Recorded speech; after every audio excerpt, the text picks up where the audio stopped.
In a world where Muslims were facing misunderstanding and growing prejudice, one leader rose to defend their honor.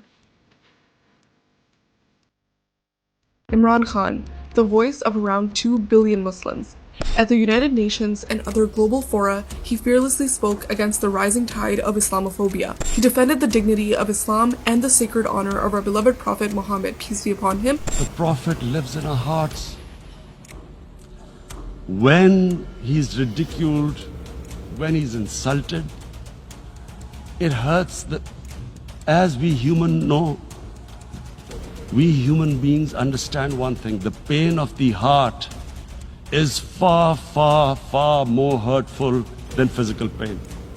And that's why the Muslims react. When silence had become the easy choice, his words ignited hope and pride in the hearts of Muslims worldwide, shining a light on their struggles and awakening the conscience of the world.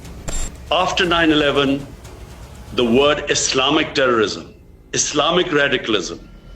Now, when these terms started becoming currency and announced by Western leaders, the man in the street does not understand. When you say Islamic radicals, it seems that there's something in the religion that makes people radical. And the man in the street cannot distinguish between a moderate Muslim and a radical Muslim. Terrorism has no religion. He wrote letters to Muslim leaders across the world urging unity to combat the rising tide of Islamophobia.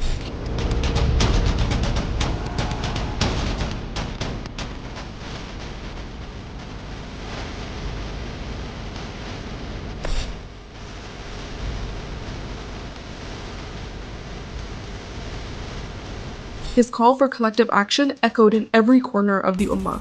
Under his leadership, Pakistan had the privilege of hosting historic OIC sessions, which united the Muslim world against Islamophobia. The Muslims do not allow freedom of expression. So Muslim world is intolerant. It doesn't allow freedom of expression. They were able to vilify our religion. And yet there was no coherent response from the Muslim world. And therefore, we kept into the cycle. Every few years, there would be some cartoons, insulting cartoons against our Prophet. Every few years, there would be something insulting him. We would respond. There would be some act of extremists. They would not respond. So this Islamophobia, this cycle kept getting worse. And poor Muslims living in Western societies kept suffering.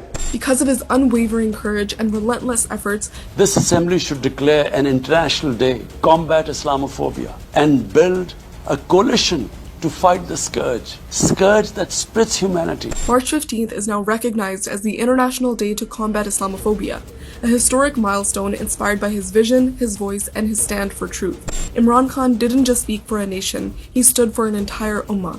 Do not use freedom of speech to cause us pain by insulting our holy prophet. That's all we want.